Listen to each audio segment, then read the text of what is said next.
Hello दोस्तों, नमस्कार। आपका हमारे YouTube चैनल पर स्वागत है। चतुर्थ श्रेणी कर्मचारी 2025 के लिए हमने मॉडल पेपर की सीरीज चालू की है, जो कि 7 अप्रैल 2025 को जारी हुए नए सिलेबस के अनुसार है। आप हमारे मॉडल पेपर को देखिए, जो कि मॉडल पेपर है, बिल्कुल हूबहू जिस तरह का पेपर आएगा उसी के अनुसार बनाया गया है। आपकी तैयारी आपके मॉडल पेपर से और मजबूत होगी। तो पूरे पेपर को आप हल करने की कोशिश कीजिए और वीडियो को लाइक कीजिए और अपने दोस्तों में व्हाट्सएप, फेसबुक पर, इंस्टाग्राम पर शेयर कीजिए। और चैनल को सब्सक्राइब नहीं किया है तो चैनल को सब्सक्राइब जरूर कर लेंगे।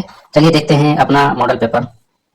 राजस्थान भूगोल के 20 प्रश्न सबसे पहले अपन पढ़ रहे हैं। राजस्थान में 31 मार्च 2023 तक राष्ट्रीय राजमार्गों की कुल लंबाई है। राष्ट्रीय राजमार्गों की कुल लंबाई है वो दोस्तों कितनी है? तो यहाँ पर इसका राइट आंसर हो जाएगा, वो है 10,789.72 किलोमीटर। 10,789.72 किलोमीटर है ये राष्ट्रीय राजमार्गों की कुल लंबाई है 31 मार्च 2023 तक राजस्थान में। यहाँ पर सी नंबर का ऑप्शन बिल्कुल सही उत्तर हो जाएगा। सेकंड नंबर का प्रश्न है, राष्ट्रीय आपदा प्रबंधन संस्थान की स्थापना का प्रावधान किस धारा के अंतर्गत है? राष्ट्रीय आपदा प्रबंधन संस्थान की स्थापना का प्रावधान किस धारा के अंतर्गत है? दोस्तों इसका राइट आंसर हो जाएगा धारा 14 के अंदर। यहाँ पर ए नंबर का जो ऑप्शन है वो इसका बिल्कुल सही उत्तर हो जाएगा। नेक्स्ट आगे देखिए, 2011 की जनगणना के अनुसार राजस्थान के कौन से जिलों में 100 से कम जनसंख्या घनत्व है? दोस्तों राजस्थान के 3 ऐसे जिले हैं जिनमें 100 से कम जनसंख्या घनत्व है। दोस्तों सबसे कम जनसंख्या घनत्व कहां पर है? तो जैसलमेर में है, कितना? 17 व्यक्ति प्रति वर्ग किलोमीटर में निवास करते हैं। उसके बाद में दोस्तों बीकानेर का जनसंख्या घनत्व है दोस्तों 78 व्यक्ति प्रति वर्ग किलोमीटर में निवास करते हैं। और बाड़मेर का है दोस्तों 92 व्यक्ति प्रति वर्ग किलोमीटर में निवास करते हैं। यानी कि 100 से कम जनसंख्या घनत्व वाले 3 जिले हैं, जैसलमेर, बीकानेर और बाड़मेर। यहाँ पर बी नंबर का ऑप्शन बिल्कुल सही उत्तर इसमें हो जाएगा। आगे देखिए दोस्तों, यहाँ पे 4 नंबर का प्रश्न है, गजनेर लिफ्ट नहर का नया नाम क्या है? गजनेर लिफ्ट नहर का नया नाम क्या है? तो दोस्तों इसका नया नाम है पन्नालाल बारूपाल लिफ्ट नहर। पन्नालाल बारूपाल लिफ्ट नहर। यहाँ पर ए नंबर का ऑप्शन बिल्कुल सही उत्तर हो जाएगा। 5 नंबर का प्रश्न है, इसमें देखिए, निम्नलिखित में से कौन सी नदी उल्टे यू के आकार में बहती हुई कर्क रेखा को 2 बार काटती है? निम्नलिखित में से कौन सी नदी उल्टे यू के आकार में बहती हुई कर्क रेखा को 2 बार काटती है? तो वो है दोस्तों इसमें कौन सी? माही नदी। तो यहाँ पर अपना इसमें डी नंबर का ऑप्शन बिल्कुल सही, मध्य प्रदेश से इसका उद्गम होता है। आगे देखिए, निम्नलिखित में से कौन सा एक कारण राजस्थान में मृदा अपरदन से संबंधित नहीं है? बताइए कौन सा एक कारण मृदा अपरदन से संबंधित नहीं है? दोस्तों यहाँ पर देखिए, वायु अपरदन होता है, जल अपरदन भी होता है, वनो उन्मूलन भी होता है, हिमानी क्रिया ये राजस्थान में नहीं होती दोस्तों, ठीक है, हिमानी क्रिया राजस्थान में नहीं होती। तो यहाँ पर अपना डी नंबर का ऑप्शन है वो इसका बिल्कुल सही उत्तर हो जाएगा। नेक्स्ट आगे देखिए, 7 नंबर का प्रश्न है, शेर पर्वत चोटी की ऊंचाई कितनी है? दोस्तों शेर पर्वत है, इसकी ऊंचाई कितनी है? तो दोस्तों 1597 मीटर है वो इसकी ऊंचाई है, और ये राजस्थान का दूसरा सबसे बड़ा शिखर है। सबसे ऊंचा तो कौन सा है? गुरु शिखर, और गुरु शिखर के बाद में शेर का ही नाम आता है। यहाँ पर अपना इसमें बी नंबर का ऑप्शन बिल्कुल सही हो जाएगा। आगे देखिए, 8 नंबर का प्रश्न है, साइबेरियन सारस किस ऋतु में गन्ना पक्षी राष्ट्रीय उद्यान में आते हैं? साइबेरियन सारस किस ऋतु में गन्ना पक्षी राष्ट्रीय उद्यान में आते हैं? इसका राइट आंसर हो जाएगा दोस्तों, वो है ये आते हैं कौन से ऋतु में? बताइए। तो दोस्तों ये शीत ऋतु में आते हैं, ठीक है, राइट आंसर हो जाएगा शीत ऋतु में साइबेरियन सारस आते हैं। यहाँ पर बी नंबर का ऑप्शन सही उत्तर। आगे देखिए, राजस्थान में बंगाल की खाड़ी की मानसूनी शाखा द्वारा सर्वाधिक वर्षा किस क्षेत्र में होती है? राजस्थान में बंगाल की खाड़ी की मानसूनी शाखा द्वारा सर्वाधिक वर्षा कौन से क्षेत्र में होती है? तो दोस्तों ये होती है पूर्वी राजस्थान में, ठीक है, पूर्वी राजस्थान में। तो दोस्तों इसका राइट आंसर हो जाएगा ए नंबर का जो ऑप्शन है वो इसका बिल्कुल सही उत्तर इसमें हो जाएगा, ये आपको इसमें याद रखना है, ठीक है। राजस्थान में मानसून का आगमन दोस्तों अरब सागर की शाखा से होता है, लेकिन अधिकांश वर्षा है वो बंगाल की खाड़ी की शाखा से होती है। तो यहाँ पर अपना इसमें राइट आंसर ए नंबर का ऑप्शन बिल्कुल सही। नेक्स्ट आगे देखिए, यहाँ पे शुष्क वन अनुसंधान संस्थान कहाँ स्थित है? शुष्क वन अनुसंधान संस्थान है, ये कहाँ पर स्थित है दोस्तों? ये कहाँ पर है? तो दोस्तों ये जोधपुर में है, ठीक है, कहाँ पर है? जोधपुर में। तो यहाँ पर सी नंबर का जो ऑप्शन है वो इसका बिल्कुल सही उत्तर इसमें हो जाएगा, ये आपको याद रखना है। आगे देखिए दोस्तों, यहाँ पे 11 नंबर का प्रश्न है, चंबल नदी का उद्गम कौन से राज्य से होता है? तो दोस्तों चंबल नदी का उद्गम भी दोस्तों कहाँ से होता है? मध्य प्रदेश से। यहाँ पर बी नंबर का जो ऑप्शन है वो इसका बिल्कुल सही उत्तर हो जाएगा। आगे देखिए, 12 नंबर का प्रश्न है, उत्तरलाई हवाई अड्डा राजस्थान के किस जिले में स्थित है? उत्तरलाई हवाई अड्डा कहां पर स्थित है? तो दोस्तों ये बाड़मेर जिले में स्थित है, बाड़मेर जिले में ये स्थित है, और ये वायुसेना द्वारा संचालित प्रमुख हवाई अड्डा है। राइट आंसर हो जाएगा यहाँ पे डी नंबर का ऑप्शन बिल्कुल सही, बाड़मेर। 13 नंबर का प्रश्न इसमें देखिए, बेटच, कोठारी और खारी निम्नलिखित में से किन नदी की सहायक नदियां हैं? बताइए, बेटच, कोठारी और खारी कौन सी नदी की सहायक नदियां हैं? सभी को पता होगा दोस्तों, यहाँ पर बात हो रही है बनास नदी की। बनास की सहायक नदियां हैं दोस्तों ये बनास, सॉरी, खारी, कोठारी और बेटच। यहाँ पर बी नंबर का ऑप्शन बिल्कुल सही। नेक्स्ट आगे देखिए, यहाँ पे 14 नंबर का प्रश्न है, राजस्थान के किस जिले में सर्वाधिक वर्षा होती है? बताइए कौन से जिले में सर्वाधिक वर्षा होती है? दोस्तों इसका राइट आंसर हो जाएगा, सर्वाधिक वर्षा है वो दोस्तों झालावाड़ में होती है, ठीक है, ये आपको इसमें याद रखना है, झालावाड़ में दोस्तों सर्वाधिक वर्षा होती है। राइट आंसर हो जाएगा यहाँ पे सी नंबर ऑप्शन बिल्कुल सही। नेक्स्ट आगे देखिए, राजस्थान के किस जिले में राष्ट्रीय जीवाश्म उद्यान स्थित है? बताइए राष्ट्रीय जीवाश्म उद्यान है वो कहाँ पर स्थित है? राइट आंसर हो जाएगा राष्ट्रीय जीवाश्म उद्यान, यानी कि इसको आप बोल सकते हैं राष्ट्रीय मरु उद्यान, कहाँ पर है दोस्तों? ये जैसलमेर में स्थित है। यहाँ पर डी नंबर का जो ऑप्शन है वो इसका बिल्कुल सही। नेक्स्ट आगे देखिए, राजस्थान में जलोढ़ मिट्टी मुख्यतः किन जिलों में मिलती है? जलोढ़ मिट्टी दोस्तों, जलोढ़ मिट्टी है ये राजस्थान के पूर्वी भागों में पाई जाती है दोस्तों, भरतपुर, धौलपुर, दौसा, जयपुर, टोंक क्षेत्र में। तो यहाँ पर अपना इसमें राइट आंसर हो जाएगा भरतपुर, सवाई माधोपुर, धौलपुर क्षेत्रों में दोस्तों ये जलोढ़ मिट्टी पाई जाती है। यहाँ पर बी नंबर का ऑप्शन बिल्कुल सही। 17 नंबर का प्रश्न है, निम्नलिखित में से कौन सा नदी बेसिन राजस्थान के पूर्वी मैदानी प्रदेश का भाग नहीं है? निम्नलिखित में से कौन सा नदी बेसिन राजस्थान के पूर्वी मैदानी प्रदेश का भाग नहीं है? तो दोस्तों इसका राइट आंसर क्या हो जाएगा? दोस्तों देखिए, Banas basin, Banas Banganga basin, Chambal basin, मध्य माही बेसिन, लूणी बेसिन। दोस्तों लूणी बेसिन है ये पूर्वी मैदानी प्रदेश का भाग है, वो नहीं है। तो यहाँ पर अपना इसमें राइट आंसर क्या हो जाएगा? डी नंबर का जो ऑप्शन है वो इसका बिल्कुल सही उत्तर इसमें हो जाएगा, याद, ठीक है। आगे देखिए दोस्तों, यहाँ पे 18 नंबर का प्रश्न है, राजस्थान सरकार द्वारा 29 दिसंबर 2024 को जारी नवीन जिलों एवं संभागों की अधिसूचना के अनुसार राज्य में जिलों एवं संभागों की संख्या क्रमशः कितनी है? बताइए कितने जिले और कितने संभाग हैं? तो दोस्तों देखिए, 29 दिसंबर 2024 को जारी नवीन जिलों की अधिसूचना के अनुसार दोस्तों राजस्थान में कितने जिले हैं? तो दोस्तों 41 जिले और 7 संभाग है, 41 जिले और 7 संभाग है। तो यहाँ पर अपना इसमें राइट आंसर क्या हो जाएगा, डी नंबर का ऑप्शन बिल्कुल सही। नेक्स्ट आगे देखिए 19 नंबर का प्रश्न है, 2011 की जनगणना के अनुसार राजस्थान में ग्रामीण और शहरी आबादी की साक्षरता दर क्रमशः क्या है? बताइए ग्रामीण और शहरी साक्षरता दर कितनी है? दोस्तों शहरी साक्षरता दर है 79.7%, ठीक है, 79.7% और ग्रामीण साक्षरता है दोस्तों 61.4%, ठीक है। तो यहाँ पर डी नंबर का जो ऑप्शन है वो इसका राइट आंसर हो जाएगा, ग्रामीण साक्षरता दर 61.4% और शहरी है 79.7%। यहाँ पर डी नंबर का ऑप्शन बिल्कुल सही उत्तर हो जाएगा। 20 नंबर का प्रश्न इसमें देखिए, मध्य प्रदेश व राजस्थान की संयुक्त बहुउद्देशीय नदी घाटी परियोजना है। मध्य प्रदेश व राजस्थान की संयुक्त बहुउद्देशीय नदी घाटी परियोजना है, तो वो कौन सी है बताइए? तो दोस्तों इसका राइट आंसर हो जाएगा वो है चंबल घाटी परियोजना। यहाँ पर अपना इसमें राइट आंसर बी नंबर का ऑप्शन हो जाएगा और इसमें दोस्तों राजस्थान और मध्य प्रदेश की भागीदारी दोस्तों 50-50 है, तो यहाँ पर बी नंबर का ऑप्शन सही उत्तर। दोस्तों ये अपने भाग 1 के अंदर राजस्थान भूगोल के अपन ने 20 प्रश्न पढ़ लिए हैं नए सिलेबस के अनुसार। अब दोस्तों यहाँ पे देखिए भाग 2 के अंदर राजस्थान का इतिहास एवं कला संस्कृति के 20 प्रश्न पढ़ेंगे। राजस्थान इतिहास एवं कला संस्कृति के 20 प्रश्न यानी कि 21 से 40 तक। दोस्तों यहाँ पर देखिए आमेर का जगत शिरोमणि मंदिर किन के द्वारा बनवाया गया? आमेर का जगत शिरोमणि मंदिर किन के द्वारा बनवाया गया? तो दोस्तों इसका सही उत्तर हो जाएगा वो है दोस्तों राजा मानसिंह प्रथम थे, उनकी रानी थी कनकावती, उन्होंने अपने पुत्र जगत सिंह की याद में दोस्तों जगत शिरोमणि मंदिर का निर्माण करवाया था। तो यहाँ पर अपना इसमें राइट आंसर हो जाएगा कनकवती, डी नंबर का ऑप्शन बिल्कुल सही। 22 नंबर का प्रश्न इसमें देखिए, राजस्थानी संस्कृति में ओलंदी क्या है? ओलंदी किसको बोलते हैं? ओलंदी बोलते हैं दोस्तों राजस्थान में वधु के साथ उसके पीहर से लड़की या स्त्री आती है, वह ओलंदी कहलाती है। यहाँ पर इसमें राइट आंसर हो जाएगा नववधु के साथ जाने वाली लड़की या स्त्री, सी नंबर का ऑप्शन बिल्कुल सही। 23 नंबर का प्रश्न है, मेवाती बोली से संबंधित जिला कौन सा है? मेवाती बोली से संबंधित जिला कौन सा है? दोस्तों इसका जो राइट आंसर हो जाएगा वो है इसमें कौन सा? तो वो है अलवर। यहाँ पर बी नंबर का जो ऑप्शन है वो इसका बिल्कुल सही उत्तर इसमें हो जाएगा। मेवाती बोली से संबंधित जिला अलवर है, ठीक है। अलवर, खेरतल, तिदारा, डीग, भरतपुर इन जिलों में दोस्तों मेल जाति के लोग हैं वो रहते हैं, तो यहाँ पर मेवाती बोली है वो बोली जाती है। तो यहाँ पर बी नंबर ऑप्शन सही। आगे देखिए ग्रासिया महिलाओं द्वारा किया जाने वाली वर्ताकार नृत्य को क्या कहते हैं? ग्रासिया महिलाओं द्वारा दोस्तों किया जाने वाला नृत्य वर्ताकार नृत्य को क्या कहते हैं? उसको बोलते हैं दोस्तों मादल नृत्य बोलते हैं। यहाँ पर ए नंबर का ऑप्शन राइट आंसर हो जाएगा और ये मादल नृत्य है, ये मांगलिक अवसरों पर ये किया जाता है, ठीक है। यहाँ पर ए नंबर ऑप्शन सही। नेक्स्ट आगे देखिए, गुलाबी नगरी के नाम से प्रसिद्ध जयपुर की स्थापना सवाई जयसिंह द्वारा किस वर्ष की गई थी? गुलाबी नगरी के नाम से प्रसिद्ध जयपुर की स्थापना सवाई जयसिंह द्वारा किस वर्ष की गई थी? इसका जो राइट आंसर हो जाएगा वो है इसमें 1727 में। 1727 में सवाई जयसिंह द्वारा जयपुर नगर की स्थापना है वो की गई थी। तो यहाँ पर अपना इसमें सी नंबर का ऑप्शन बिल्कुल सही 1727। 26 नंबर का प्रश्न है, राजस्थान में पावाड़ा का मतलब क्या है? राजस्थान में पावाड़ा का मतलब क्या है? तो पावाड़ा का मतलब होता है दोस्तों लोक गाथा। क्या होता है? लोक गाथा। यहाँ पर बी नंबर का ऑप्शन बिल्कुल सही हो जाएगा लोक गाथा। 27 नंबर का प्रश्न है, मादलिया पहना जाता है। दोस्तों मादलिया है ये पहना जाता है, तो ये राजस्थान की महिलाओं द्वारा गले में पहने जाने वाला आभूषण है दोस्तों ये। तो यहाँ पर अपना इसमें सही हो जाएगा गले पर पहने जाने वाला आभूषण है। 28 नंबर का प्रश्न है, बिजोलिया किसान आंदोलन के विषय में निम्नलिखित में से कौन सा कथन सही है?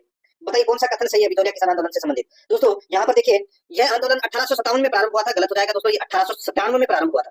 इसका नेतृत्व साधु सीताराम ने किया था। दोस्तों इसका जो नेतृत्व है वो साधु सीताराम ने किया था, बिल्कुल सही बात है, प्रारंभ में नेतृत्व इन्होंने किया था। राव गोपाल सिंह बिजोलिया के सरदार थे। राव गोपाल सिंह है वो बिजोलिया के सरदार थे, तो दोस्तों ये गलत हो जाएगा।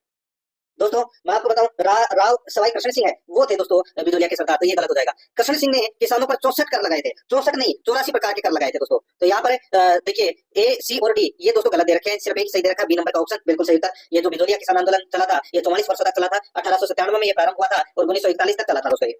नेक्स्ट आगे देखिए यहाँ पे, बैराट प्राचीन भारत में किस जनपद की राजधानी थी? बैराट है कौन से जनपद की राजधानी थी? तो दोस्तों इसका जो सही उत्तर हो जाएगा ये तो सभी को पता होगा दोस्तों, मत्स्य जनपद, ठीक है दोस्तों, मत्स्य जनपद की राजधानी थी दोस्तों बैराट। तो यहाँ पर अपने इसमें ए नंबर का ऑप्शन बिल्कुल सही हो जाएगा, ए नंबर ऑप्शन सही। आगे देखिए, किस मंदिर के बारे में कहा जाता है कि उसके निर्माण में पानी के स्थान पर घी का इस्तेमाल किया गया था? बताइए पानी की जगह दोस्तों घी का इस्तेमाल किया गया था उसके निर्माण में।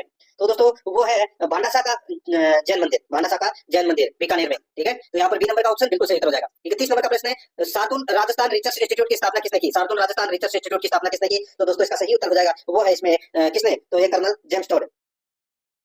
देखिए सॉरी सातुल राजस्थान रिसर्च इंस्टीट्यूट की जो स्थापना है वो दोस्तों किसने की थी? तो दशरथ शर्मा ने की थी दोस्तों। किसने? दशरथ शर्मा ने, कर्नल जेम्स टोड ने नहीं। तो यहाँ पर अपना इसमें राइट आंसर हो जाएगा दशरथ शर्मा ने। तो इसका सही उत्तर ए नंबर ऑप्शन बिल्कुल सही उत्तर हो जाएगा। कहाँ पर है? चूरू में। नेक्स्ट आगे देखिए, कंडोरा पहना जाता है, ये कंडोरा जो आभूषण है ये कहाँ पहना जाता है? तो दोस्तों ये कमर का आभूषण है। कहाँ का आभूषण है? कमर का। तो यहाँ पर इसमें बी नंबर का ऑप्शन बिल्कुल सही उत्तर हो जाएगा, कमर का आभूषण है। 33 नंबर का प्रश्न इसमें देखिए, मोसर क्या है? किसको बोलते हैं मोसर? दोस्तों मोसर बोलते हैं मृत्यु के 12वें दिन संबंधियों ब्राह्मणों और गांव वालों को भोजन करवाया जाता है, उसको बोलते हैं, यानी कि राजस्थान में मृत्यु भोज की जो प्रथा होती है उसको मोसर बोलते हैं। यहाँ पर सी नंबर का ऑप्शन सही उत्तर। आगे देखिए, दक्षिणी पूर्वी राजस्थान की बोली है, दक्षिणी पूर्वी राजस्थान की बोली है तो वो कौन सी है? तो इसका राइट आंसर हो जाएगा मालवी है, ये दक्षिणी पूर्वी राजस्थान की बोली है। यहाँ पर बी नंबर का जो ऑप्शन है वो इसका बिल्कुल सही उत्तर इसमें हो जाएगा। 35 नंबर का प्रश्न इसमें देखिए, खांडलाई आश्रम के संस्थापक थे, खांडलाई आश्रम के संस्थापक कौन थे? तो दोस्तों इसका राइट आंसर हो जाएगा वो है कौन थे? तो दोस्तों इसके मतलब स्थापना करता या संस्थापक है वो दोस्तों माणिक्यलाल वर्मा ने की थी दोस्तों। तो यहाँ पर इसमें यानी कि खांडलाई आश्रम के संस्थापक कौन थे? माणिक्यलाल वर्मा। बी नंबर का ऑप्शन बिल्कुल सही उत्तर हो जाएगा। और ये खांडलाई आश्रम की जो स्थापना है ये दोस्तों 1934 में की गई थी। कहाँ पर है? सागवाड़ा डूंगरपुर में, ये भी याद रखना है। नेक्स्ट आगे देखिए, राजस्थान के एकीकरण प्रक्रिया के समय राजस्थान के एकीकरण की प्रक्रिया के समय मत्स्य संघ की वार्षिक आय कितनी थी? मत्स्य संघ की वार्षिक आय थी दोस्तों 184 लाख रुपए। कितनी थी? 184 लाख रुपए। यहाँ पर ए नंबर का जो ऑप्शन है उसका बिल्कुल सही उत्तर इसमें हो जाएगा। और इसमें जनसंख्या थी दोस्तों 18.38 लाख, ये भी आपको याद रखना है। तो इसमें ए नंबर का ऑप्शन सही उत्तर। नेक्स्ट आगे देखिए, जैसलमेर मरुस्थल महोत्सव वर्ष के निम्नलिखित में से किस महीने में आयोजित किया जाता है? जैसलमेर मरुस्थल महोत्सव वर्ष के निम्नलिखित में से किस महीने में आयोजित किया जाता है? इसका राइट आंसर क्या हो जाएगा? वो है दोस्तों ये फरवरी माह में आयोजित किया जाता है। यहाँ पर सी नंबर का ऑप्शन बिल्कुल सही, फरवरी माह में। आगे देखिए, लोक देवता गोगाजी किस शासक के समकालीन थे? लोक देवता गोगाजी किस शासक के समकालीन थे? तो दोस्तों इसका राइट आंसर हो जाएगा ये महमूद गजनवी के समकालीन थे दोस्तों, महमूद गजनवी के समकालीन थे। यहाँ पर ए नंबर का ऑप्शन बिल्कुल सही हो जाएगा।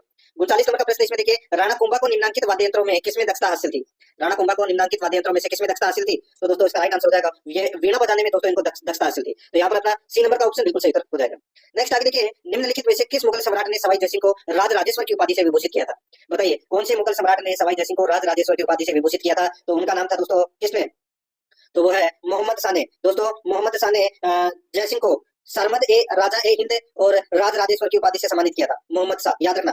तो यहाँ पर इसका राइट आंसर हो जाएगा डी नंबर का जो ऑप्शन है उसका बिल्कुल सही उत्तर इसमें हो जाएगा, ये आपको इसमें याद रखना है। ठीक है, बहुत ही अच्छा प्रश्न है ये, मोहम्मद शाह। औरंगजेब की मत कर देना। तो यहाँ पर औरंगजेब ने तो दोस्तों सवाई की उपाधि दी थी, किसको? जयसिंह को। लेकिन यहाँ पे बात हो रही है कि राज राजेश्वर की उपाधि से विभूषित किया था, तो वो मोहम्मद शाह ने। डी नंबर ऑप्शन सही था। अब दोस्तों अपन भाग 3 के अंदर राजनीति विज्ञान के यानी कि इंडियन पॉलिटी के 5 प्रश्न है वो पढ़ेंगे। ठीक है, देखिए दोस्तों यहाँ पे राजस्थान की प्रथम लोक अदालत किस जिले में लगाई गई थी? बताइए कहां पर लगाई गई थी? तो दोस्तों कोटा में लगाई गई थी। कहां पर? कोटा में। ए नंबर का ऑप्शन बिल्कुल सही। आगे देखिए, किस अधिकारी के रूप में सभी विकास कार्यक्रमों के सफल क्रियान्वयन की जिम्मेदारी जिलाधीश की है? किस अधिकारी के रूप में सभी विकास कार्यक्रमों के सफल क्रियान्वयन की जिम्मेदारी जिलाधीश की है? तो इसका राइट आंसर हो जाएगा वो है इसमें विकास अधिकारी के रूप में। यहाँ पर इसमें सी नंबर का जो ऑप्शन है उसका बिल्कुल सही हो जाएगा, विकास अधिकारी के रूप में। आगे देखिए, 43 नंबर का प्रश्न, निम्नलिखित में से कौन सा एक सम्मिलित नहीं है? कौन सा एक सम्मिलित नहीं है वो अपने को यहाँ पर बताना है। तो दोस्तों एक तरफ देखिए यहाँ पे संवैधानिक प्रावधान दे रखे हैं, दूसरी तरफ स्रोत दे रखे हैं। ठीक है दोस्तों, यहाँ पर देखिए मौलिक अधिकार है ये संयुक्त राज्य अमेरिका से लिए गए हैं, बिल्कुल सही है। संसदीय लोकतंत्र ब्रिटेन से ली गई है, बिल्कुल सही बात है। नीति निर्देशक तत्व आयरलैंड से लिए गए हैं, बिल्कुल सही है। यहाँ पर देखिए आपात उपबंध रूस, गलत हो जाएगा दोस्तों। आपात उपबंध है ये दोस्तों कहां से लिया गया? तो ये जर्मनी के संविधान से लिया गया दोस्तों। कहां से? जर्मनी के संविधान से लिया गया। तो यहाँ पर इसमें डी नंबर का ऑप्शन राइट आंसर हो जाएगा, क्योंकि ये कथन ऐसे दे रखा है। 44 नंबर का प्रश्न है, निम्नलिखित में से कौन सा युग्म सही सम्मिलित नहीं है? कौन सा युग्म सही सम्मिलित नहीं है? तो दोस्तों यहाँ पर देखिए अपने को बताना है कौन सा युग्म सही सम्मिलित नहीं है। देखिए अनुच्छेद 154 राज्य की कार्यपालक शक्तियां से संबंधित है, ठीक है, बिल्कुल सही है। अनुच्छेद 155 राज्यपाल की नियुक्ति से संबंधित है, बिल्कुल सही है। अनुच्छेद 156 राज्यपाल की नियुक्ति हेतु योग्यताएं, ये गलत दे रखा है दोस्तों। अनुच्छेद 156 है ये राज्यपाल के कार्यकाल से संबंधित है, जैसे 5 वर्ष का होता है कार्यकाल, तो कार्यकाल से संबंधित है अनुच्छेद 156। और अनुच्छेद 163 है ये राज्य मंत्री परिषद से संबंधित है, बिल्कुल सही है। तो यहाँ पर गलत कौन सा है? सी नंबर का, तो ये अपना सही उत्तर हो जाएगा। 45 नंबर का प्रश्न है, राज्य के नीति निर्देशक तत्वों का प्रमुख उद्देश्य क्या है? राज्य के नीति निर्देशक तत्वों का प्रमुख उद्देश्य क्या है? तो इसका प्रमुख उद्देश्य है दोस्तों, प्रमुख उद्देश्य है वो क्या है?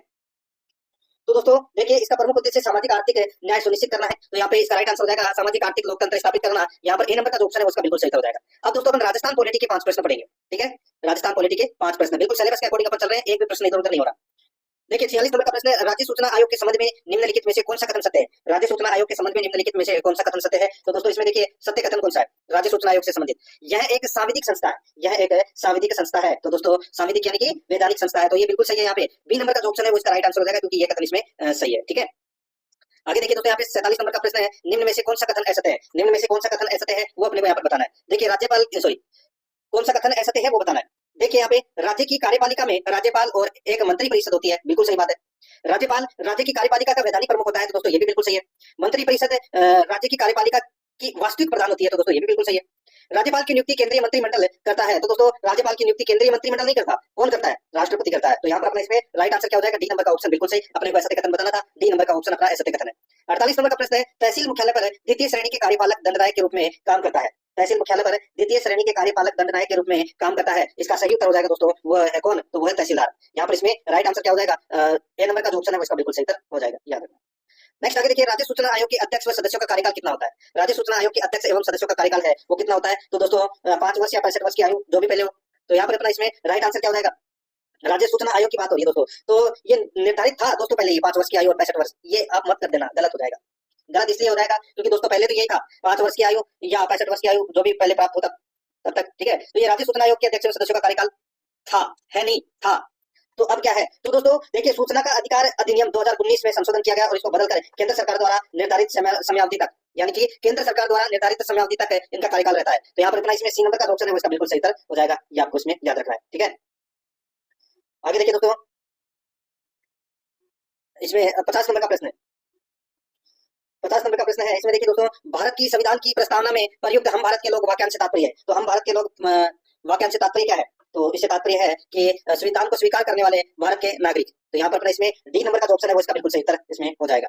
आगे देखिए दोस्तों, यहाँ पे अब अपन 5 प्रश्न है वो सामान्य विज्ञान के 5 प्रश्न पढ़ेंगे सिलेबस के अकॉर्डिंग। देखिए, माता वर्णांध तथा पिता सामान्य हो तो कितने प्रतिशत लड़कों में वर्ण अंधता का रोग होगा, बताइए।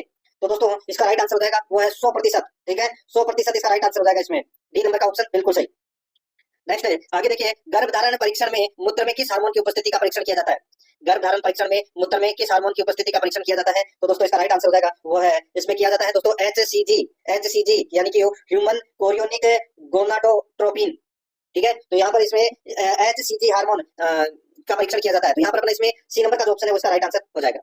53 नंबर प्रश्न, इसमें देखिए, मानव जीनोम में गुणसूत्रों की संख्या है, मानव जीनोम में गुणसूत्रों की संख्या है वो कितनी है? तो दोस्तों इसका राइट आंसर हो जाएगा 46 है, यानी कि 23 जोड़ी। यहाँ पर ए नंबर का ऑप्शन बिल्कुल सही हो जाएगा, 23 जोड़ी यानी कि 46। गुणसूत्रों की संख्या पूछा है तो दोस्तों 46 होगी। ठीक है, जोड़ी पूछ लेता तो 23। नेक्स्ट आगे देखिए, एक 14 वर्ष का विद्यार्थी श्याम पटल पर लिखे हुए प्रश्नों को 5 मीटर की दूरी से साफ नहीं पढ़ पाता। विद्यार्थी किस नेत्र दोष से पीड़ित है एवं इसे दूर करने के लिए कौन सा लेंस का उपयोग करना होगा? तो बताइए, इसको दूर करने के लिए कौन सा लेंस का उपयोग करना होगा? तो दोस्तों इसमें देखिए, निकट दृष्टि दोष है तो इसमें अवतल लेंस का प्रयोग है वो करना होगा। ठीक है, तो यहाँ पर निकट दृष्टि दोष और अवतल लेंस का प्रयोग करना होगा, बी नंबर का ऑप्शन बिल्कुल सही हो जाएगा। 55 नंबर का प्रश्न, इसमें देखिए, नए पदार्थ का निर्माण होता है, नए पदार्थ का निर्माण होता है। तो दोस्तों देखिए, नए पदार्थ का निर्माण तो किसमें होता है? कोयले के दहन में। भाई कोयला जलेगा तो क्या बनेगी? राख बनेगी। ठीक है, तो नए पदार्थ का निर्माण है वो रासायनिक परिवर्तन में होता है। तो यहाँ पर इसमें ए नंबर का ऑप्शन बिल्कुल सही था। अब दोस्तों अपन है वो 6 नंबर का देखिए, भाग 6 कंप्यूटर के 5 प्रश्न है वो पढ़ने जा रहे हैं। यहाँ पर देखिए दोस्तों, कंप्यूटर से संबंधित 5 प्रश्न है। स्कैनर एवं विशेष सॉफ्टवेयर के संयोजन से बने इनपुट डिवाइस OCR का प्रमुख कार्य क्या है? OCR का प्रमुख कार्य क्या है? दोस्तों OCR का प्रमुख कार्य है कागज पर हस्तलिखित एवं प्रिंटेड अक्षरों को पढ़ना, बिल्कुल सही है। ठीक है, ऑप्टिकल कैरेक्टर रिकॉग्निशन, नाम तो सुना ही होगा आपने। पढ़े हुए अक्षरों का संपादन एवं फॉर्मेटिंग करना, बिल्कुल सही है। पुराने दस्तावेज पढ़ना एवं इलेक्ट्रिक फिलिंग करना, तो दोस्तों ये सारे के सारे हैं ये OCR के कार्य है। तो यहाँ पर अपना इसमें राइट आंसर क्या हो जाएगा? डी नंबर का ऑप्शन बिल्कुल सही हो जाएगा। आगे देखिए, 57 नंबर का प्रश्न है, निम्न में से कौन सा सर्च इंजन नहीं है? बताइए कौन सा सर्च इंजन नहीं है? तो दोस्तों यहाँ पर आप देख सकते हैं सर्च इंजन की बात हो रही है, यहाँ पे नहीं है पूछा है। तो दोस्तों देखिए, गुरुजी, ठीक है, गुरुजी, गूगल, इंटरनेट एक्सप्लोरर, अल्टा विस्टा। तो दोस्तों यहाँ पर देखिए, गूगल है, इसके अलावा दोस्तों अल्टा विस्टा भी है और नेटस्केप भी है, लोस्कोस भी है, बिंदु है, हॉटबॉट है, आस्क.com है। ठीक है, तो यहाँ पर इस प्रश्न का जो सही उत्तर हो जाएगा, देखिए गुरुजी है वो क्या है दोस्तों? ये सर्च इंजन नहीं है। ठीक है, और इंटरनेट एक्सप्लोरर ये भी दोस्तों क्या है? ये सर्च इंजन है। तो यहाँ पर इसमें ए नंबर का जो ऑप्शन है वो इसका राइट आंसर हो जाएगा। ठीक है, ये आपको इसमें याद रखना है। आगे देखिए दोस्तों, यहाँ पे 58 नंबर का प्रश्न है, देखिए, MS पावर पॉइंट प्रेजेंटेशन को अवांछित यूजर द्वारा कोई परिवर्तन करने से रक्षित करने हेतु प्रयुक्त विकल्प है, बताइए दोस्तों। MS पावर पॉइंट प्रेजेंटेशन को अवांछित यूजर द्वारा कोई परिवर्तन करने से रक्षित करने हेतु प्रयुक्त विकल्प है, तो वो विकल्प है कौन सा है? तो दोस्तों इसका राइट आंसर हो जाएगा वो विकल्प है प्रोटेक्ट प्रेजेंटेशन। तो यहाँ पर ए नंबर का जो ऑप्शन है वो इसका बिल्कुल सही उत्तर हो जाएगा, प्रोटेक्ट प्रेजेंटेशन। 59 नंबर प्रश्न, इसमें देखिए, क्या ऑपरेटिंग सिस्टम में रेस्पॉन्स टाइप बहुत क्रिटिकल होता है? बताइए दोस्तों, इसका राइट आंसर हो जाएगा वो है इसमें देखिए, इसमें रियल टाइम ऑपरेटिंग सिस्टम में रेस्पॉन्स टाइम बहुत क्रिटिकल होता है। तो यहाँ पर इसमें सी नंबर का जो ऑप्शन है वो इसका बिल्कुल सही उत्तर इसमें हो जाएगा, ये आपको इसमें याद रखना है। ठीक है, आगे देखिए दोस्तों, यहाँ पे एक्सेल में जहां रो व कॉलम मिलते हैं उसको आप क्या कहते हैं? एक्सेल में जहां रो और कॉलम मिलते हैं उसको आप क्या कहते हैं दोस्तों? उसको बोलते हैं एक सेल। क्या बोलते हैं? एक सेल बोलते हैं। यहाँ पर इसमें ए नंबर का ऑप्शन बिल्कुल सही हो जाएगा। अब दोस्तों अपन भाग 7 के अंदर राजस्थान करंट अफेयर के 5 प्रश्न पढ़ेंगे और फिर भाग 8 के अंदर दोस्तों अपन इंडिया करंट अफेयर के दोस्तों 5 प्रश्न है वो पढ़ेंगे। ठीक है दोस्तों, यहाँ पर आप देख सकते हैं, इसमें भारत की पहली कढ़ाई और सतह अलंकरण प्रदर्शनी कहाँ आयोजित की गई? बताइए, बहुत ही अच्छा प्रश्न है दोस्तों। भारत की पहली कढ़ाई और सतह अलंकरण प्रदर्शनी है ये आयोजित की गई, तो दोस्तों ये जोधपुर में आयोजित की गई। यहाँ पर 6 नंबर का ऑप्शन बिल्कुल सही हो जाएगा, जोधपुर में। ठीक है, नेक्स्ट आगे देखिए, यहाँ पे महात्मा ज्योतिबा फुले मंडी श्रमिक कल्याण योजना के तहत अब प्रत्येक विवाह पर कितनी सहायता राशि दी जाएगी? महात्मा ज्योतिबा फुले मंडी श्रमिक कल्याण योजना के तहत अब प्रत्येक विवाह पर कितनी राशि, यानी कि कितनी सहायता राशि दी जाएगी? तो दोस्तों 75,000 रुपए। पहले 50,000 थी, लेकिन अब है वो 75,000 रुपए की सहायता राशि दी जाएगी। यहाँ पर ब नंबर का जो ऑप्शन है वो इसका बिल्कुल सही हो जाएगा। नेक्स्ट आगे देखिए, राजस्थान सरकार है कितनी उचित मूल्य की दुकानों को अन्नपूर्णा भंडार के रूप में विकसित करेगी? राजस्थान सरकार कितनी उचित मूल्य की दुकानों को अन्नपूर्णा भंडार के रूप में विकसित करेगी? दोस्तों इसका राइट आंसर हो जाएगा वो है इसमें 5,000 उचित मूल्य की दुकानों को अन्नपूर्णा भंडार के रूप में विकसित करेगी। तो यहाँ पर इसमें राइट आंसर क्या हो जाएगा? 6 नंबर का ऑप्शन बिल्कुल सही। नेक्स्ट आगे देखिए, यहाँ पे 64 नंबर का प्रश्न है, राजस्थान में कल्चरल डायरीज का आयोजन किसकी पहल पर किया गया? कल्चरल डायरीज का आयोजन है वो किसकी पहल पर किया गया? इसका सही उत्तर हो जाएगा वो है उप मुख्यमंत्री दिया कुमारी के पहल पर। तो यहाँ पर अपना इसमें राइट आंसर 2 नंबर का ऑप्शन बिल्कुल सही हो जाएगा। 65 नंबर का प्रश्न, इसमें देखिए, राजस्थान के परवीन प्रजापत ने किस नृत्य शैली में गिनीज बुक ऑफ रिकॉर्ड्स में अपना नाम दर्ज कराया? अलवर के परवीन प्रजापत ने किस नृत्य शैली में गिनीज बुक ऑफ रिकॉर्ड्स में अपना नाम दर्ज करवाया? दोस्तों इसका राइट आंसर हो जाएगा वो है बवई में। यहाँ पर बे नंबर का जो ऑप्शन है वो इसका बिल्कुल सही उत्तर हो जाएगा। अलवर के प्रवीण प्रजापति ने भवई नृत्य शैली में गिनीज बुक ऑफ रिकॉर्ड्स में अपना नाम है वो दर्ज करवाया है। तो यहाँ पर अपना इसमें राइट आंसर क्या हो जाएगा, बे नंबर का ऑप्शन बिल्कुल सही। अब दोस्तों अपन देखिए भारतीय करंट अफेयर और इसमें विश्व के भी करंट अफेयर के प्रश्न है वो आपको देखने को मिल जाएंगे। ठीक है दोस्तों, देखिए ये इसमें 5 करंट अफेयर के प्रश्न है वो करवाने वाला हूँ, उसके बाद में अपने 70 प्रश्न है वो जीके के कंप्लीट हो जाएंगे। देखिए 66 नंबर का प्रश्न है, विश्व स्वास्थ्य दिवस 2025 की थीम क्या है? विश्व स्वास्थ्य दिवस 2025 की थीम क्या है? तो स्वस्थ शुरुआत आशापूर्ण भविष्य, स्वस्थ शुरुआत आशापूर्ण भविष्य, ये दोस्तों विश्व स्वास्थ्य दिवस 2025 की थीम है। यहाँ पर 6 नंबर ऑप्शन बिल्कुल सही। आगे देखिए पोषण पखवाड़ा 2025 किस अवधि में आयोजित हो रहा है? पोषण पखवाड़ा 2025 किस अवधि में आयोजित हो रहा है? तो दोस्तों ये 8 अप्रैल से 22 अप्रैल तक, 8 अप्रैल से 22 अप्रैल तक है दोस्तों ये पोषण पखवाड़ा 2025 है वो आयोजित हो रहा है। यहाँ पर बे नंबर का जो ऑप्शन है उसका बिल्कुल सही उत्तर हो जाएगा। आगे देखिए रुद्राक्ष बाला साहेब पाटिल ने ISSF विश्व कप 2025 में किस स्पर्धा में स्वर्ण पदक जीता? रुद्राक्ष बाला साहेब पाटिल ने ISSF विश्व कप 2025 में किस स्पर्धा में स्वर्ण पदक जीता? दोस्तों इसका राइट आंसर हो जाएगा वो है 10 मीटर एयर राइफल में, 10 मीटर एयर राइफल में। यहाँ पर 6 नंबर का जो ऑप्शन है वो इसका बिल्कुल सही उत्तर हो जाएगा। 69 नंबर का प्रश्न इसमें देखिए विश्व मुक्केबाजी कप ब्राजील 2025 में भारत की हितेश गुलिया ने कौन सा पदक जीता? विश्व मुक्केबाजी कप ब्राजील 2025 में भारत के हितेश गुलिया ने कौन सा पदक जीता? तो दोस्तों कौन सा पदक जीता? तो इसमें इन्होंने दोस्तों स्वर्ण पदक जीता है। क्या स्वर्ण पदक जीता है? तो यहाँ पर इसमें 6 नंबर का ऑप्शन राइट आंसर हो जाएगा स्वर्ण पदक। आगे देखिए INS तर्कस ने अदन की खाड़ी में किस देश के जहाज HMNZS तेकाहा के साथ अभ्यास किया? बताइए INS तर्कस ने अदन की खाड़ी में किस देश के जहाज HMNZS तेकाहा के साथ अभ्यास किया? तो दोस्तों ये कौन से देश का जहाज है? तो ये न्यूजीलैंड देश का जहाज है। तो यहाँ पर अपना इसमें बे नंबर का ऑप्शन बिल्कुल सही उत्तर हो जाएगा। ये 70 प्रश्न अपने जीके के हो गए सिलेबस के अकॉर्डिंग। देखिए यहाँ पे अंश शब्द में इक प्रत्यय लगाने पर कौन सा शब्द बनेगा? बताइए अंश प्रत्यय में यानी कि अंश शब्द में इक प्रत्यय लगाने पर कौन सा शब्द बनेगा? तो दोस्तों इसमें बनेगा आंशिक शब्द। क्या बनेगा? आंशिक। यहाँ पर बी नंबर का ऑप्शन बिल्कुल सही हो जाएगा। आगे देखिए निम्नलिखित में से कौन सा शब्द रात का पर्यायवाची नहीं है? रात का पर्यायवाची कौन सा नहीं है? तो दोस्तों देखिए निशा, विभावरी, यामिनी ये तीनों रात के पर्यायवाची है, लेकिन तिमिर है ये दोस्तों रात का पर्यायवाची नहीं है। तो यहाँ पर अपना इसमें राइट आंसर क्या हो जाएगा? डी नंबर का जो ऑप्शन है उसका बिल्कुल सही। नेक्स्ट आगे देखिए यहाँ पे दिए गए शब्दों के आधार पर उत्तर दीजिए। दिए गए शब्दों के आधार पर उत्तर देना है। दोस्तों यहाँ पर देखिए केकी, विहंग, खग, पिक, उपयुक्त शब्दों में पक्षी के पर्यायवाची कौन से हैं? बताइए ये इनमें से 4 में से अपने को बताना है कि पक्षी के पर्यायवाची कौन से हैं। दोस्तों यहाँ पर मैं आपको बताऊं, देखिए विहंग और खग ये दोनों दोस्तों क्या है? ये पक्षी के पर्यायवाची है। और केकी का अर्थ होता है दोस्तों मोर, और पिक का अर्थ होता है दोस्तों कोयल। तो यहाँ पर विहंग और खग है ये पक्षी के पर्यायवाची है। तो यहाँ पर कूट भाषा में अगर अपन देखें तो इसमें देखिए बी नंबर का ऑप्शन आपको दिखाई दे रहा होगा, 2 और 3 इसमें सही उत्तर है। 74 नंबर का प्रश्न इसमें देखिए वे प्रत्यय जो संज्ञा शब्दों के साथ लगकर उनके रूप को बदल देते हैं कहलाते हैं। तो दोस्तों वो क्या कहलाते हैं? उसको बोलते हैं दोस्तों तद्धित प्रत्यय। क्या बोलते हैं? तद्धित प्रत्यय। यहाँ पर बी नंबर का जो ऑप्शन है वो इसका बिल्कुल सही हो जाएगा, तद्धित प्रत्यय। नेक्स्ट आगे देखिए निम्न में से समूहवाचक संज्ञा शब्द का उदाहरण है। समूहवाचक संज्ञा का उदाहरण कौन सा है? तो दोस्तों इसका राइट आंसर हो जाएगा वो है इसमें दरबार। ठीक है, दरबार, सभा, कक्षा, सेना, टीम, भीड़, ये क्या है? ये समूहवाचक संज्ञा शब्द के उदाहरण है। यहाँ पर ए नंबर का ऑप्शन बिल्कुल सही हो जाएगा। आगे देखिए 3 घंटे में यह गाड़ी 300 किलोमीटर की यात्रा करती है, रेखांकित पद में किस विशेषण का उदाहरण है? अब दोस्तों देखिए रेखांकित पद कौन सा है? 3। ठीक है, तो 3 क्या है? तो दोस्तों 3 निश्चित संख्यावाची विशेषण है, ये निश्चित संख्यावाची विशेषण है ये। यहाँ पर ए नंबर का ऑप्शन बिल्कुल सही हो जाएगा। आगे देखिए 77 नंबर का प्रश्न है अशुद्ध वाक्य है। अशुद्ध वाक्य कौन सा है? अशुद्ध वाक्य कौन सा है? तो दोस्तों यहाँ पर देखिए उसे व्यर्थ सहायता देने से कोई लाभ नहीं। दोस्तों यहाँ पर उसे व्यर्थ सहायता देने से कोई लाभ नहीं। दोस्तों इसका शुद्ध रूप क्या होगा? उसे सहायता देने से कोई लाभ नहीं है। तो ये व्यर्थ लिखने की जरूरत नहीं है दोस्तों यहाँ पे। तो यहाँ पर इसका राइट आंसर सी नंबर का ऑप्शन हो जाएगा, ये अशुद्ध वाक्य है। आगे देखिए निम्न में से कौन सी वर्तनी सही है? निम्न में से वर्तनी कौन सी सही है? तो दोस्तों देख सकते हैं आप यहाँ पे देखिए लालायित है, ये दोस्तों सही वर्तनी है, ए नंबर का ऑप्शन बिल्कुल सही। 79 नंबर प्रश्न है निम्नलिखित में से कौन सा तत्सम नहीं है? तत्सम कौन सा नहीं है दोस्तों यहाँ पर देखिए निशी है, ये तत्सम शब्द नहीं है। ठीक है, निशी तत्सम शब्द नहीं है। तो यहाँ पर इसका राइट आंसर क्या हो जाएगा? वो है दोस्तों डी नंबर का ऑप्शन है उसका बिल्कुल सही हो जाएगा। बाकी गायक है, पक्व है और गृध, ये दोस्तों तीनों तत्सम शब्द है। ठीक है, तो यहाँ पर अपना इसमें राइट आंसर क्या हो जाएगा? डी नंबर का ऑप्शन बिल्कुल सही इसमें हो जाएगा। ठीक है, देखिए यहाँ पे गायक है, ये दोस्तों ये गायक का तद्भव है वो दोस्तों गवैया होता है। ठीक है, ये भी आपको याद रखना है। तो निशी इसका राइट आंसर हो जाएगा। आगे देखिए अर्थ शब्द के लिए निम्न विकल्पों में से सही विलोम शब्द है। अर्थ शब्द के लिए निम्न विकल्पों में से सही शब्द कौन सा है? तो दोस्तों इसका राइट आंसर हो जाएगा अर्थ का विलोम होता है इति। क्या होता है? इति। यहाँ पर बी नंबर ऑप्शन बिल्कुल सही। आगे देखिए युद्ध की इच्छा रखने वाला वाक्यांश के लिए एक शब्द है, तो दोस्तों उसको बोलते हैं युयुत्सु। क्या बोलते हैं? युयुत्सु। बी नंबर का ऑप्शन सही था। आगे देखिए अंग्रेजी के ग्रेस के लिए हिंदी के जिस शब्द का प्रयोग किया जाता है उसका चयन कीजिए। बताइए ग्रेस का मतलब क्या होता है हिंदी में? तो यहाँ पर इसका राइट आंसर हो जाएगा ग्रेस का मतलब होता है अनुग्रह। क्या करना होता है? अनुग्रह। यहाँ पर बी नंबर ऑप्शन बिल्कुल सही। आगे देखिए निम्न में से लोकोक्ति है दोस्तों, निम्न में से लोकोक्ति है, तो यहाँ पर इसमें राइट आंसर क्या हो जाएगा? दोस्तों निम्न में से लोकोक्ति कौन सी है? यहाँ पर देख सकते हैं खोदा पार निकली चुईया। यहाँ पर जिसके पीछे ना लग जाए, ठीक है, वो क्या है? मुहावरा। और जिसके पीछे ना नहीं लगे वो लोकोक्ति होती है। जैसे खोदा पार निकली चुईया, तो यहाँ पर सी नंबर का ऑप्शन बिल्कुल सही हो जाएगा। 84 नंबर का प्रश्न है नियम, आदेश, अधिकार और नियुक्ति संबंधी गजट में प्रकाशित सूचना है। नियम, आदेश, अधिकार और नियुक्ति संबंधी गजट में प्रकाशित सूचना है तो दोस्तों वो है अधिसूचना, उसको अधिसूचना बोलते हैं। यहाँ पर ए नंबर का ऑप्शन बिल्कुल सही। आगे देखिए, मिताहारी शब्द के लिए वाक्यांश छाटिए। मिताहारी शब्द के लिए वाक्यांश को छाटना है तो दोस्तों वो है कम भोजन करने वाला। यहाँ पर बी नंबर का ऑप्शन बिल्कुल सही हो जाएगा, कम भोजन करने वाला, मिताहारी। आगे देखिए, केंद्रीय का विलोम शब्द है। केंद्रीय का विलोम शब्द क्या हो जाएगा, तो वो हो जाएगा दोस्तों परिधीय। क्या हो जाएगा, परिधीय। यहाँ पर डी नंबर का ऑप्शन बिल्कुल सही, परिधीय। आगे देखिए, ललित आम खाता है, इस वाक्य में क्रिया का कौन सा रूप प्रयुक्त हुआ है।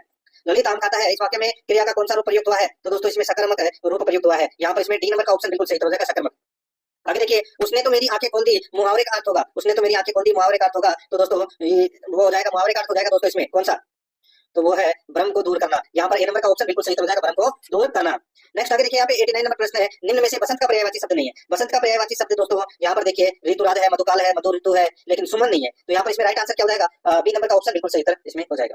नेक्स्ट 90 नंबर का प्रश्न है, इसमें देखिए प्रत्याशा शब्द में प्रयुक्त उपसर्ग है। प्रत्याशा शब्द में प्रयुक्त उपसर्ग है तो दोस्तों इसमें प्रति प्लस आशा, प्रति प्लस आशा, तो यहाँ पे इसमें प्रति उपसर्ग है दोस्तों, ए नंबर का ऑप्शन बिल्कुल सही उत्तर इसमें हो जाएगा। अब अपन दोस्तों इंग्लिश ग्रामर के 15 प्रश्न है वो पढ़ेंगे सिलेबस के अकॉर्डिंग। ठीक है दोस्तों, यहाँ पर देखिए 91 नंबर का प्रश्न है, इसमें देखिए द इनडायरेक्ट नरेशन ऑफ देखिए she said you must not break your promise is, बताइए दोस्तों यहाँ पर देखिए indirect narration of she said you must not break your promise is, तो यहाँ पर इसका राइट आंसर क्या हो जाएगा, देखिए सेड टू का क्या हो जाएगा, टोल्ड बन जाएगा। सेड टू का क्या बनेगा यहाँ पे, सेड का दोस्तों यहाँ पे टोल्ड बन जाएगा। ठीक है, और योर प्रॉमिस है तो इसका माई प्रॉमिस बन जाएगा। तो यहाँ पर इसमें राइट आंसर क्या हो जाएगा, वो है she told me that I must not break my promise. यहाँ पर इसमें बी नंबर का जो ऑप्शन है वो इसका बिल्कुल सही उत्तर हो जाएगा। आगे देखिए, चूज द करेक्ट अल्टरनेटिव, यहाँ पे खालिस्तान भरना है। इसमें देखिए his health has improved since he go to Nainital. अब यहाँ पर गो है वो वर्ब दे रखी है, बताइए खालिस्तान में क्या आएगा। तो दोस्तों इसके अंदर देखिए यहाँ पर his health has improved since he go to Nainital, तो यहाँ पर इसका सही उत्तर हो जाएगा दोस्तों, इसमें प्रयोग होगा सेकंड फॉर्म का। तो यहाँ पर दोस्तों गो की सेकंड फॉर्म क्या होती है, वेंट, तो यहाँ पर इसमें बी नंबर का ऑप्शन बिल्कुल सही हो जाएगा।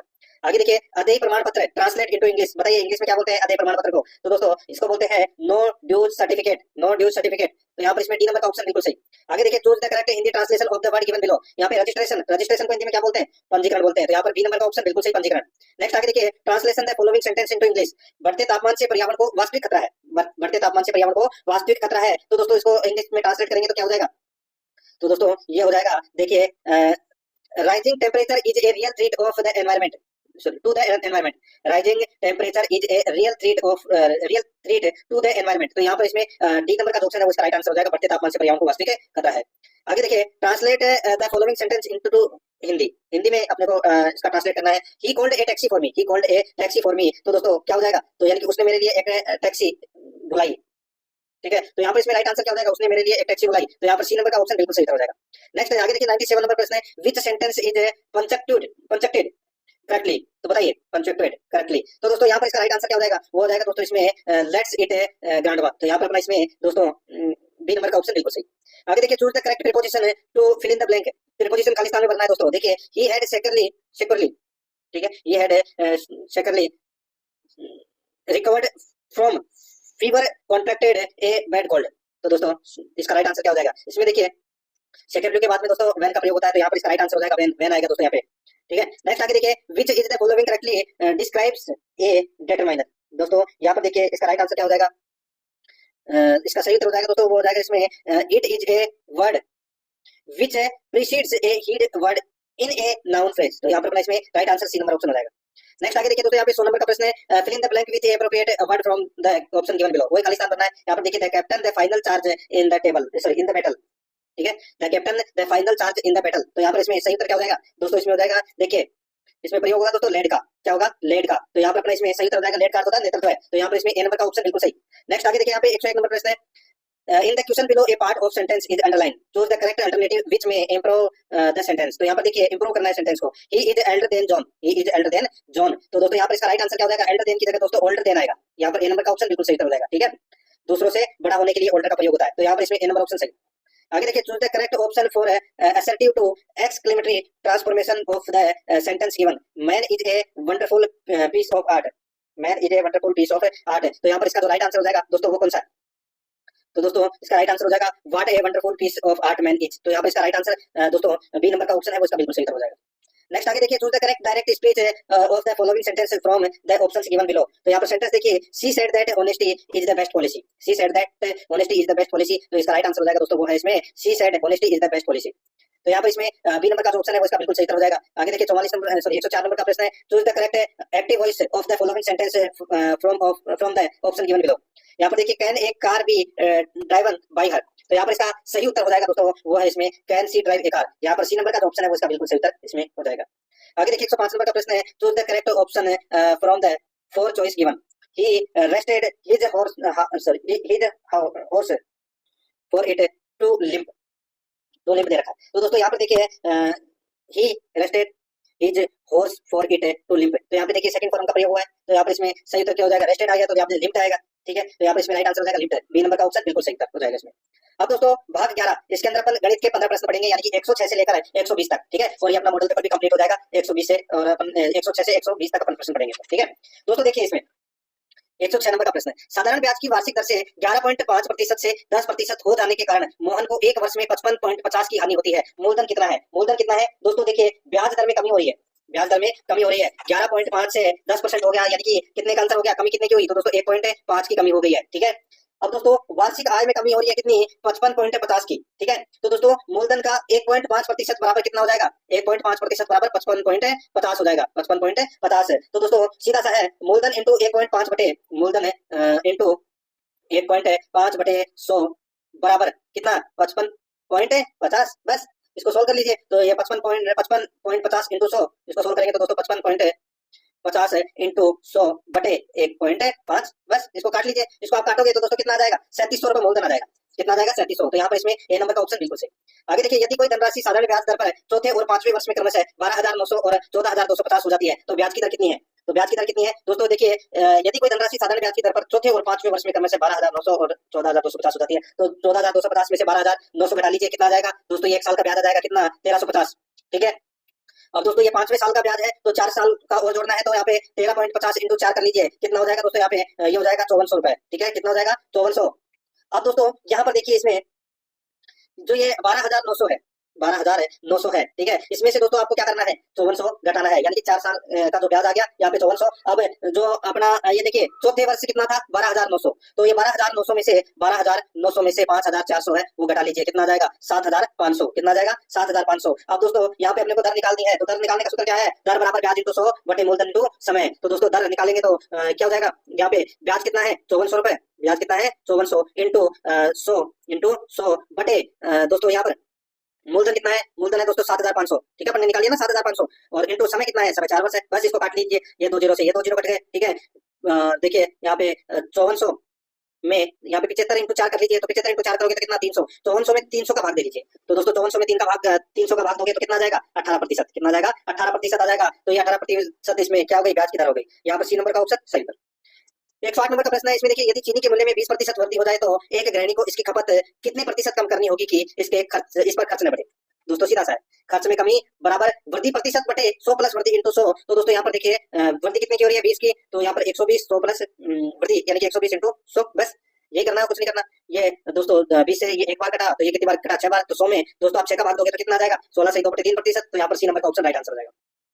एक कस्बे की जनसंख्या दोस्तों 1,76,400 है, इसमें 5% वार्षिक दर से वृद्धि होती है, तो 2 वर्ष बाद कस्बे की जनसंख्या कितनी होगी। नॉर्मल क्वेश्चन है दोस्तों, यहाँ पे इसको आप सीधा सा ऐसे भी लिख सकते हैं, 17,64,000 इंटू 5% की वृद्धि हुई है, तो यहाँ पे 105 बटे 100 इंटू 105 बटे 100। बस अब इसको वैसे काटोगे तो दोस्तों इसको काट के आप ऐसे भी लिख सकते हैं, जैसे ये 5 से कट रहे हैं, तो कितने से कट रहे हैं, 5 से, तो ये 21 बार कटा और ये 20 बार। ठीक है, ये 21 बार कटा और ये 20 बार, यानी कि 1,76,400 इंटू 21 बटे 20 इंटू 21 बटे 20, इसको आपस में काटोगे।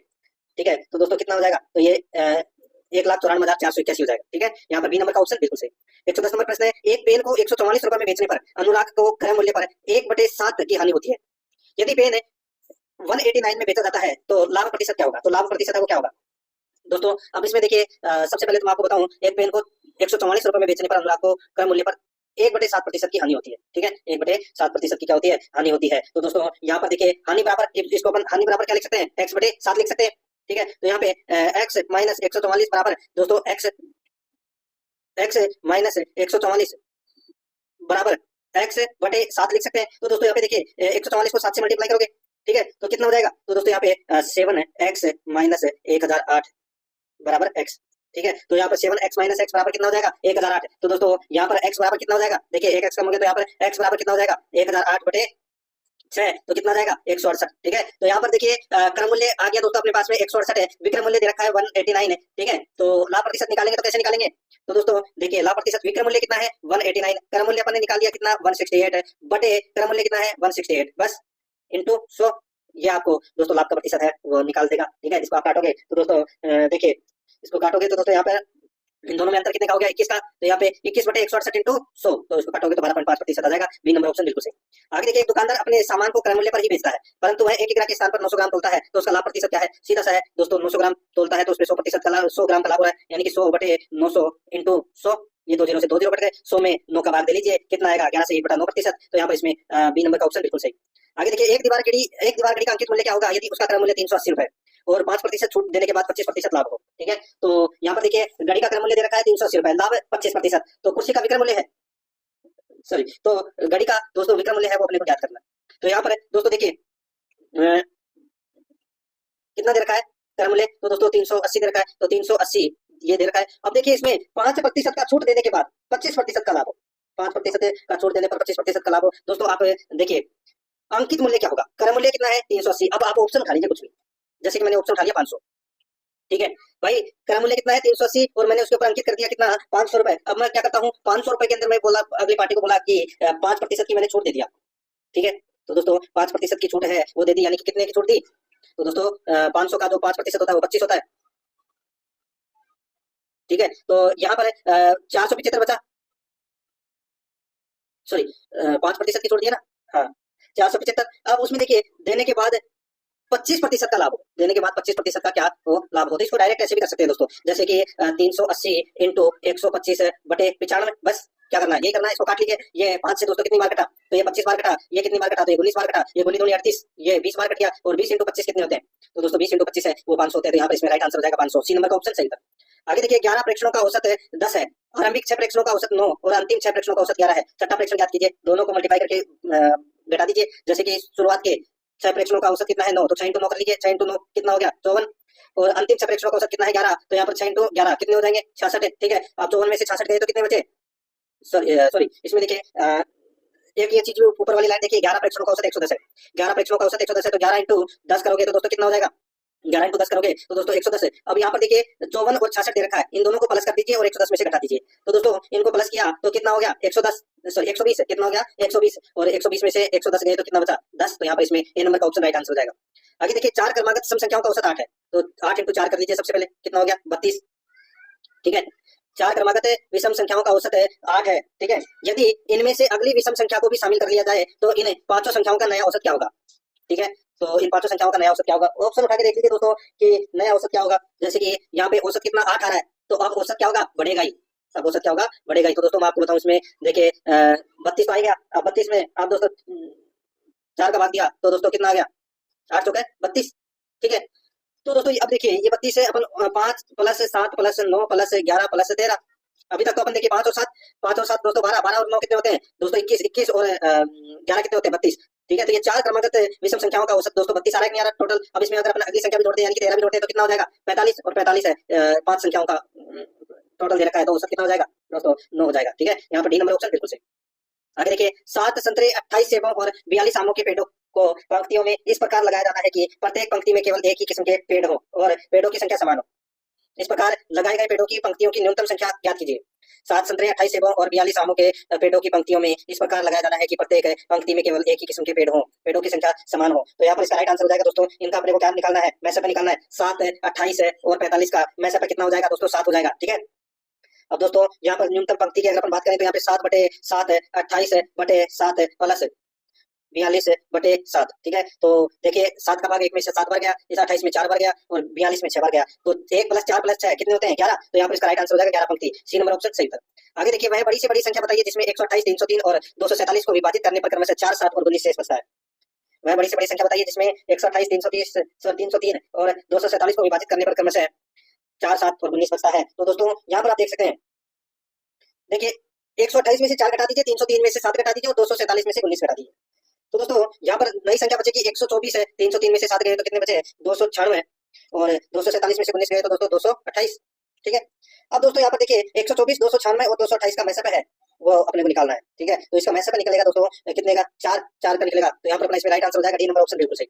आगे देखिए, आरेख में किसी एक दिन में अस्पताल में भर्ती हुए रोगियों की आयु के अनुसार वर्गीकरण दिखाया गया है। आरेख को ध्यान से देखिए और उत्तर दें। देखिए 55 से 60 वर्ष के बीच रोगियों की संख्या जो उस दिन अस्पताल में भर्ती हुई है, 55 से 60 वर्ष के लिए दोस्तों यहाँ पर देखिए, ये 55 से 60 के लिए ये वाला, ठीक है। और ये किसके लाइन में आ रहा है दोस्तों, ये 55 से 60 के, ये 4 के आ रहा है दोस्तों, ठीक है, इसमें 4 की लाइन में आ रहा है दोस्तों। ये 55 से 60 वर्ष के बीच रोगियों की संख्या जो 3 अस्पताल में भर्ती हुए हैं, तो यहाँ पर इसका राइट आंसर हो जाएगा बी नंबर ऑप्शन, सही उत्तर। आगे देखिए, 55 वर्ष से अधिक आयु के रोगियों की कुल संख्या जो अस्पताल में भर्ती हुई है, तो यहाँ पे 55 वर्ष से अधिक की बात कर रहा हूँ यहाँ पे, तो दोस्तों ये 4 और ये +3 +2 और +1, तो 4 3 2 1, ये जोड़ लीजिए इनको, तो दोस्तों इसका राइट आंसर हो जाएगा 4 और 3 7 और 2 और 1 10, तो यहाँ पर इसमें right answer D number option हो जाएगा 10।